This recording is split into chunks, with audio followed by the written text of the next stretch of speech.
Bueno, cuando hablamos de ingeniería o de arquitectura, la mente tiende casi inmediatamente a visualizar el acto de construir, ¿verdad? Sí, claro. Siempre pensamos en edificar algo. Exacto. O sea, pensamos en cimientos profundos que están diseñados para sostener rascacielos imponentes o en puentes magníficos que conectan territorios aislados. Ajá, cosas que aportan a la sociedad, digamos. Hay como una expectativa inherente de creación, de progreso y de elevar un poco la experiencia humana. Pero hoy, revisando la pila de fuentes y nuestros apuntes, vamos a invertir esa idea por completo en este análisis profundo. Totalmente, porque el texto que nos toca hoy es bastante oscuro. Bastante es poco, la verdad. Nos vamos a meter de lleno en una obra literaria muy perturbadora. Se llama La anatomía del acero. Es una novela de ficción oscura de la autora Némesis Daniele. Y mira, es un texto que exige ser analizado con mucha cautela, porque su premisa es visceral y es de un horror psicológico implacable. Sí, sí. Y nuestra misión al desmenuzar este texto es entender lo que la novela presenta como la arquitectura psicológica de la deshumanización. Que es un concepto fuertísimo. Exacto. Queremos entender cómo el cálculo meticuloso y el diseño perfecto se utilizan, o sea, no para edificar, sino para demoler la identidad de un ser humano. Paso a paso, además. Hasta convertir a una persona consciente en un simple objeto inerte. Es escalofriante. Y la historia arranca con un choque de realidades muy fuerte. Tenemos a Javier, que es un joven secretario con una formación muy clásica y una moral conservadora. Un tipo común, digamos. Un tipo completamente estructurado que llega a la remota mansión de don Francisco Anselmi para poner orden en la contabilidad. Su mente está enfocada en números, en papeles, Claro, en su trabajo lógico. pero al caminar por uno de estos amplios pasillos de la mansión, se topa con un sonido rítmico, un chic, ras constante contra el suelo. Y es en ese preciso momento donde descubre a Juliana. Fíjate que ese encuentro inicial es la primera exposición a una deshumanización que ya ha sido consumada en su totalidad, ¿no? Ya está terminada la obra. Exacto. Juliana es presentada no como una mujer o un individuo, sino puramente como una pieza de maquinaria operando dentro de la casa. Y los apuntes que tenemos sobre el diseño físico son de una crudeza absoluta. O sea, describe una verdadera ingeniería del horror. Sí, es muy gráfico. A Juliana la han rapado al ras. Que bueno, es un método clásico para borrar cualquier rastro de feminidad o de identidad personal. Ajá, despojarla de sí misma. Y su cuello soporta un collar de hierro forjado con su nombre grabado. De ese collar descienden unas cadenas que se conectan directamente a sus brazos. Que crean esta tensión geométrica que le impide extenderlos con naturalidad. Exactamente. Además lleva un arnés metálico muy ajustado en el pecho que está diseñado exclusivamente para sostener un cepillo de cerdas muy duras contra el mármol del piso. Pero el elemento más crítico de todo este andamiaje, desde el punto de vista biomecánico y psicológico obvio, es el gancho que está insertado en la base de su columna. ¡Qué locura eso! Sí, ese gancho está atado al resto del arnés, manteniendo una tensión perpetua.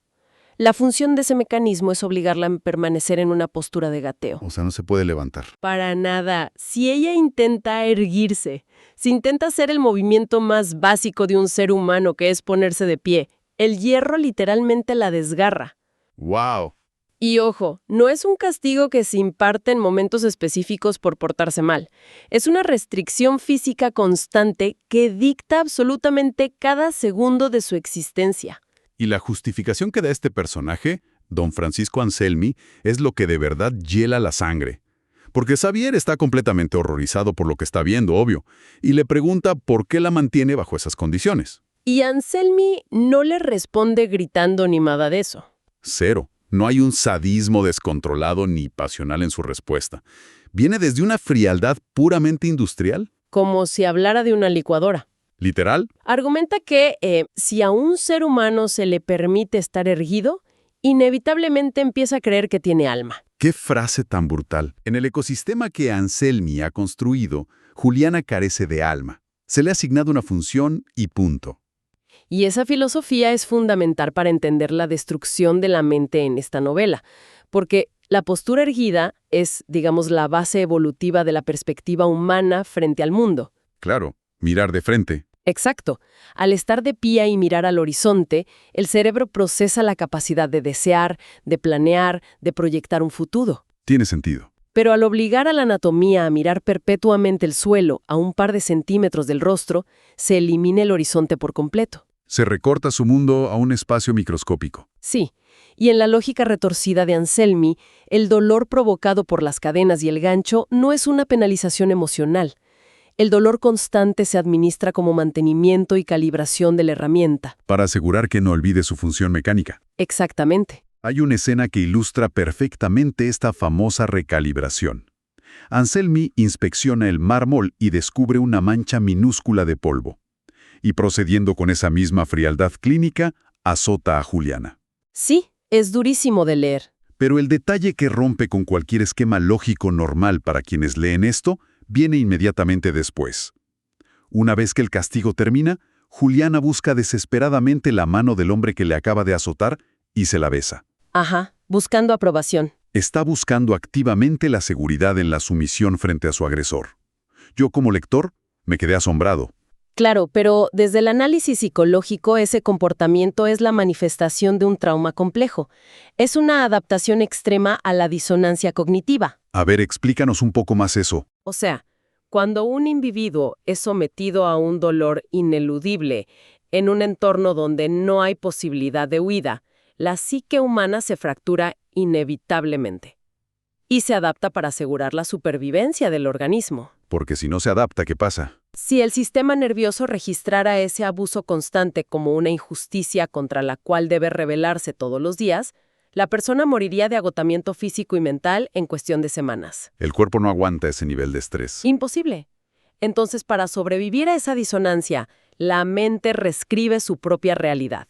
Empieza a aceptar que el dolor es el orden natural de las cosas. ¡Qué miedo! Y al ser Anselmi la única fuerza en su universo y la única fuente de estímulo, Juliana reinterpreta la pausa del castigo como cuidado. O sea, no me está pegando ahora mismo, me está cuidando. Tristemente sí. Ha aceptado que es un objeto y bueno, un objeto necesita la atención de su dueño para existir. Fíjate que ese concepto de moldear la psique a través del diseño físico funciona de una manera muy similar a lo que vemos en el diseño urbano moderno, con la arquitectura hostil. Ah, claro, los espacios públicos. Sí, vemos bancos en plazas o paradas de autobús que tienen púas sutiles o apoyabrazos instalados justo en el medio. Que son incomodísimos. Exacto. El objetivo no es estético. Es un diseño físico creado para prohibir el comportamiento de acostarse a dormir ahí. Modifica el uso del espacio público. Totalmente. Bueno, en esta novela, esa arquitectura hostil está aplicada de forma invasiva y directa sobre el cuerpo humano para prohibir el comportamiento de la dignidad. Es una analogía perfecta, porque al alterar las capacidades del cuerpo, inevitablemente se reescriben los procesos cognitivos. Se atrofia la mente. Sí. Si la anatomía es tratada como una bestia de carga y restringida a movimientos repetitivos en el suelo, el cerebro paulatinamente deja de procesar pensamientos abstractos complejos para conservar energía. Se limita únicamente a procesar los estímulos táctiles y el dolor inmediato, ¿no? Exactamente. Y esa misma erosión de la dignidad no solo aniquila a Juliana, sino que, y aquí entramos en la segunda fase del texto, empieza a infectar la brújula moral de quien la observa. De Xayer. Sí. Xayer llega a la casa como un espectador con la ética de un ciudadano común y su transformación es el núcleo de este descenso psicológico. Claro, porque Xavier cumple la función de la moralidad externa colisionando contra un sistema totalitario completamente sellado. Sus reacciones iniciales están basadas en nuestro marco ético. Donde la empatía es el mecanismo lógico de respuesta frente a alguien que padece, sí. Y el punto de quiebre de esa moralidad ocurre en una escena sumamente tensa. Xavier, movido por la compasión y aprovechando un momento que están a solas, intenta darle un trozo de pan blanco a Juliana. Que es un gesto humanitario básico. En cualquier contexto de la sociedad humana, ofrecer alimento a alguien privado de libertad es un acto intrínseco de piedad. Sin embargo, la reacción de ella no es de alivio. Es de terror absoluto. Juliana entra en pánico, rechaza el pan y empieza a clamar que Anselmi venga a castigarla. O sea, ella percibe ese acto de compasión como una amenaza destructiva hacia su orden establecido. Es que en la realidad tan reducida de Juliana existe este concepto del contrato de dolor, que está altamente estructurado. Un contrato no escrito, claro. Sí, pero muy real para ella. El castigo de Anselmi es predecible, sigue reglas claras dentro de su mundo microscópico. Ese dolor le da un sentido a su existencia como objeto. ¿Y la intervención de Cassiaber qué hace? Introduce la incertidumbre. Si ella acepta el pan, su mente se ve forzada a reconocer que existe una alternativa a su sufrimiento. Que la empatía existe allá afuera. Ajá, y por lo tanto, que el horror que vive todos los días es arbitrario y cruel. Y mira, reconocer eso destruiría la poquita barrera psicológica que construyó para sobrevivir. Se volvería loca de nuevo. Exacto. Prefiere exigir el castigo para restaurar la coherencia de su universo de dolor continuo. Espera, a ver. Aquí esto me hace ruido. O sea, entiendo perfectamente la alienación de la víctima y esta adaptación al trauma prolongado que nos explicas. Sí, es complejo. Que la mente de Xavier se desestabilizó. Sí. Huele la debilidad y le entrega un silbato de plata, otorgándole el control operativo sobre Juliana.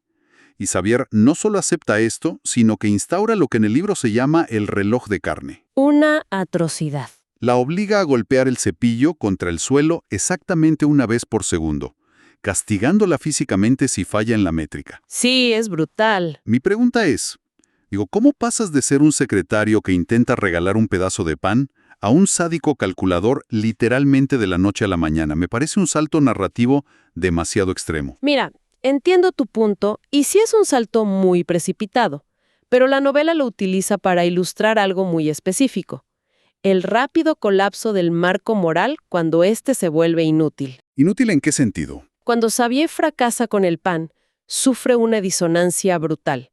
Él descubre que su empatía no salva a la víctima, sino que le genera más terror.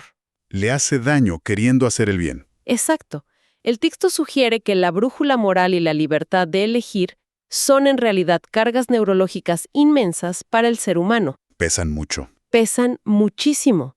Requieren esfuerzo constante, la asimilación de la culpa y, la capacidad de soportar la frustración de que las cosas no salgan bien. Claro. Al ver que su compasión es rechazada de manera tan violenta por la propia víctima, el sistema ético de Xavier colapsa, se vuelve obsoleto. Entiendo. Y entonces el poder absoluto emerge como la herramienta más rápida para apagar esa angustia que siente. Totalmente. El dominio total sobre otra vida actúa como un anestésico poderoso. Fíjate que, si Juliana insiste en ser dominada, Xavier simplemente adopta el papel del tirano para recuperar su propia sensación de agencia. De control sobre la situación. Ajá.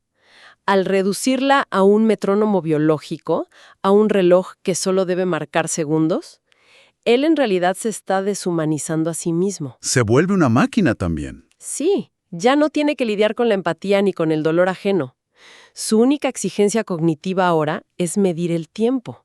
Es una disociación súper profunda facilitada a través de un sadismo extremo. ¡Wow! Pero esa misma evasión a través de la crueldad inicia un ciclo destructivo que se acelera rapidísimo en la novela, porque Xavier supera a Anselmi en tiranía. Por mucho. Se descontrola. Ya no se trata de mantenimiento clínico, sino de modificar a Juliana por simple capricho estético. Sí, para probar su poder. Llega a marcarla en el rostro con un hierro ardiente para reclamarla como su propiedad frente al mismo Anselmi. Y luego hay una escena dantesca donde la encadena boca arriba al techo. Sí, como una pieza de mobiliario. Literal. La usa como una estatua viviente que funciona como mesa durante un banquete. O sea, el control es absoluto. Pero ese control tiene un precio. Exacto. Lejos de brindarle tranquilidad o paz, esta tiranía sin límites lo empuja directo a un colapso físico y mental rotundo. Y aquí entramos en el análisis de lo que llamamos la paradoja del tirano, que estoy segura es posiblemente el concepto más denso de toda la obra. A ver, desmenucemos eso.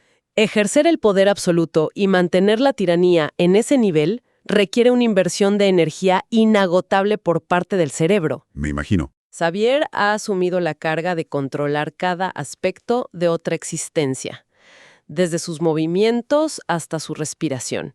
Y aparte tiene que lidiar con su propia realidad y su propia culpa. Y los síntomas de ese quiebre en Xavier son muy específicos. Primero, pierde la capacidad de conciliar el sueño. Un insomnio severo. Pasa todas las noches en vela, vigilando febrilmente a su creación.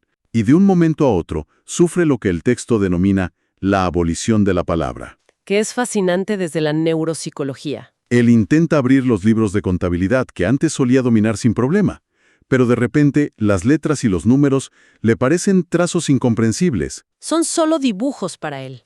Su cerebro experimenta un rechazo total hacia el lenguaje, bloqueando su capacidad de leer o de procesar símbolos.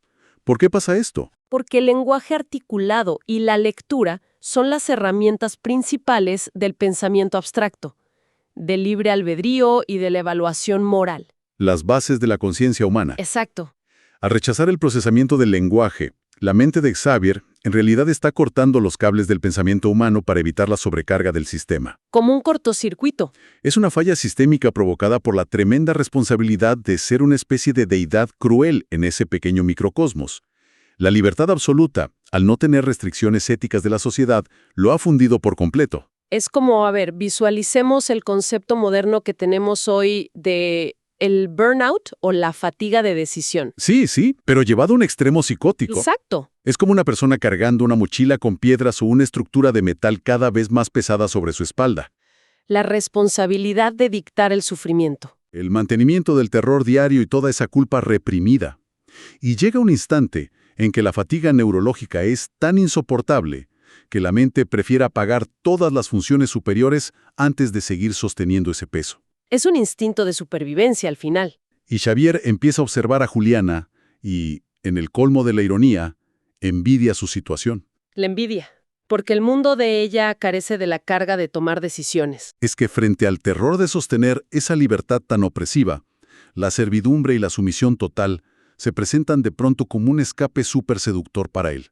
Una salida fácil. Sí. Y esto nos lleva directamente a la resolución de este arco psicológico, cuando Anselmi le presenta a Xavier un contrato legal muy específico. Y la escena de ese contrato es reveladora. Xavier, que ya está quebrado mentalmente, se acuesta en el suelo. Se coloca sobre los ojos la venda de cuero negro que usa Juliana y siente un deseo profundo por el peso estabilizador del collar de acero. Anhela la restricción. Sí.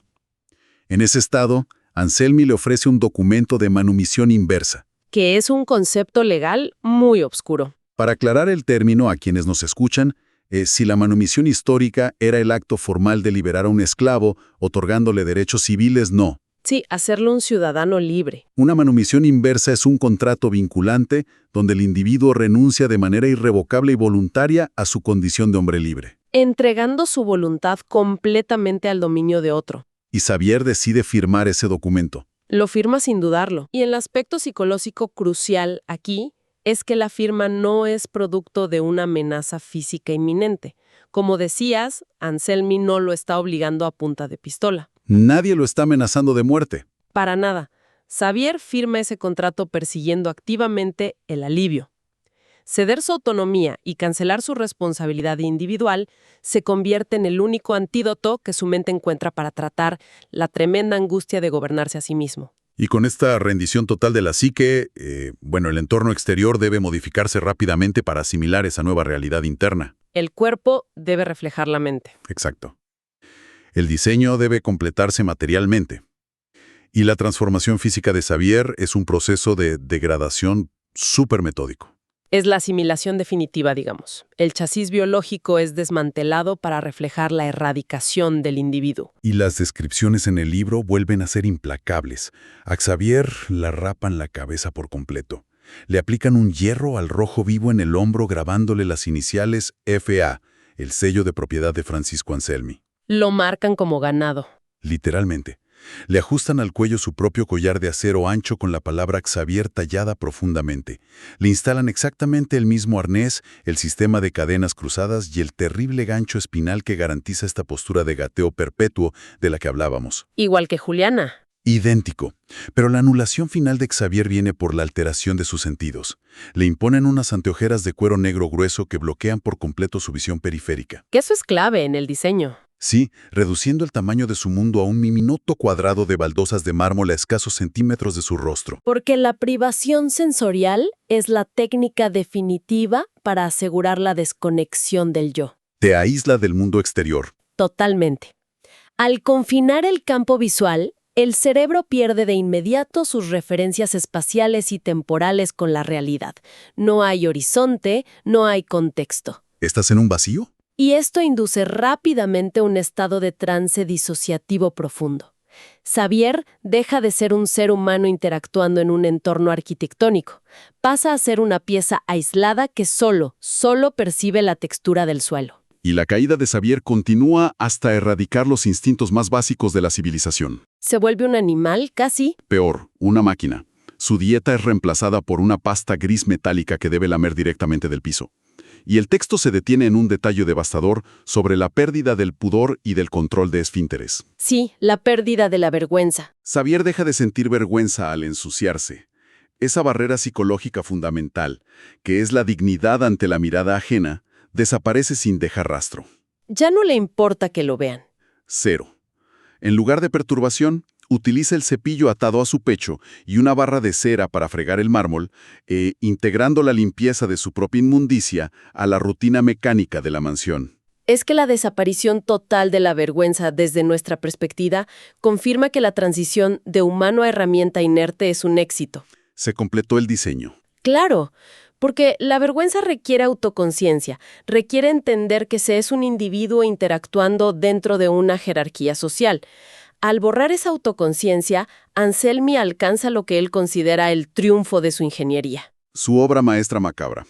Sí, tiene a dos seres idénticos moviéndose en una sincronía perturbadora a lo largo del gran salón de baile. Dos mecanismos de carne operando sin verse jamás por culpa de las anteojeras. Y cuya única forma de comunicarse o registrar la presencia del otro es a través de la vibración sorda que produce el acero al chocar contra las baldosas. ¡Qué imagen tan fuerte!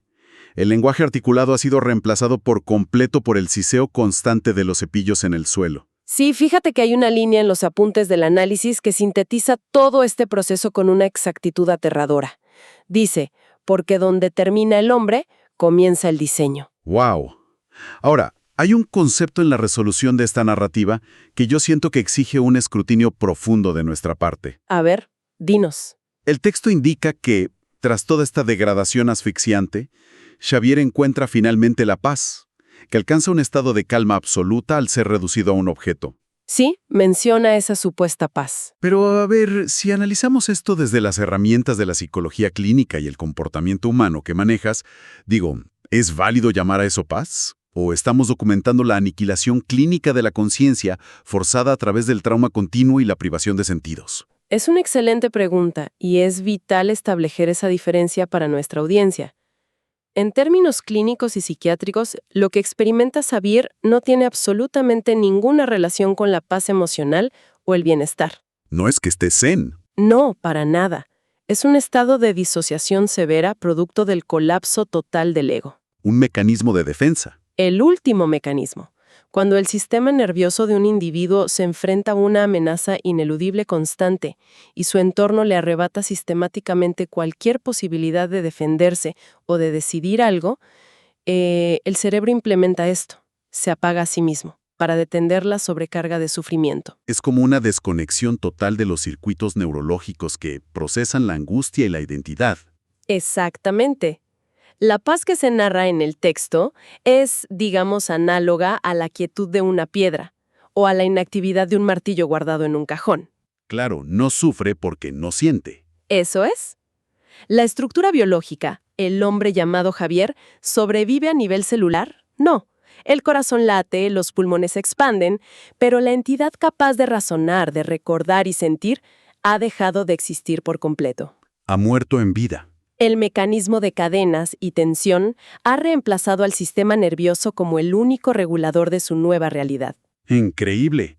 Y la verdad, esa explicación pone muy en perspectiva el impacto visceral que tiene esta obra sobre quienes la leen. Deja una marca. Totalmente.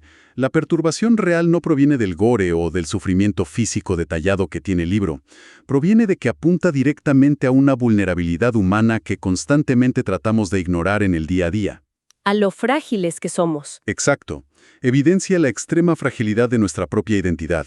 Nos obliga a enfrentar la premisa de que nuestras convicciones, nuestro lenguaje, nuestra moralidad no son cualidades inmutables que están talladas en piedra. Son estructuras frágiles. Sí, estructuras que dependen de un andamiaje social constante para sostenerse. Y si alguien desmantela ese andamiaje, si te impone suficientes restricciones de acero y dolor continuo, el individuo desaparece y solo queda el chasis orgánico. Un organismo que, y esto es lo más duro, puede ser condicionado bajo las presiones adecuadas para terminar adorando y venerando el mismo sistema de engranajes que lo destruyó. Yo creo que el trayecto que documenta esta novela es verdaderamente magistral dentro de su oscuridad. Hemos seguido la caída de Xavier, desde ser un observador asqueado y compasivo frente a la crueldad, hasta transformarse él mismo en un tirano sádico. Buscando alivio al descubrir que su empatía no tenía valor en ese lugar. Posteriormente lo vimos colapsar neurológicamente bajo el tremendo peso cognitivo de administrar el sufrimiento de otro ser humano, rindiéndose ante la fatiga de la decisión. Para finalmente ser ensamblado como una simple herramienta de limpieza. Es un tratado escalofriante sobre cómo la modificación del espacio físico, el trauma sistemático y la reasignación del poder pueden borrar a un ser humano de la faz de la Tierra sin necesidad de matarlo físicamente. Una lección narrativa sobre cómo la mente se adapta a su propio aniquilamiento con tal de sobrevivir al entorno, ¿sí? Y bueno, para cerrar nuestra inmersión profunda de hoy, queda flotando en la mesa de análisis una inquietud final, y es algo para que la audiencia también lo piense. A ver. Es una reflexión que no se resuelve explícitamente en las páginas del libro, pero que la lógica de este ecosistema cerrado exige que nos planteemos. Claro. Hemos analizado a fondo cómo Juliana y Xavier han sido reprogramados hasta convertirse en mecanismos perfectos, máquinas de tejido y mecal que existen y respiran pura y exclusivamente para obedecer el diseño, acatar las restricciones físicas y reaccionar a la presencia de don Francisco Anselmi. Dependen de él al 100%. Son entidades condicionadas para funcionar únicamente bajo el suministro constante de terror y las directrices de su creador. Pero la biología de don Francisco Anselmi tiene fecha de caducidad como la de todos. Eventualmente va a morir. Exacto. ¿Qué sucederá exactamente en esa inmensa mansión amurallada el día inevitable en que Anselmi fallezca por causas naturales y el silencio absoluto inunde el salón? Es una gran pregunta. ¿Se detendrán esos cepillos de cerdas rígidas para siempre, quedando los cuerpos postrados en el mármol, incapaces de iniciar movimiento alguno por falta de una orden, como simples engranajes de un reloj a los que se les acabó la cuerda? ¿Se quedarían quietos hasta morir? ¿O, habiendo perdido por completo cualquier rasgo de autonomía o memoria de la libertad, las dos criaturas de acero se arrastraran frenéticamente por los pasillos a oscuras, buscando desesperadamente el castigo de un nuevo dueño que les devuelva la única realidad que sus mentes demolidas logran soportar? Si la arquitectura física que destruyó tu conciencia desaparece de repente en el aire, me pregunto, ¿es siquiera posible recordar el concepto biomecánico de ponerse de pie?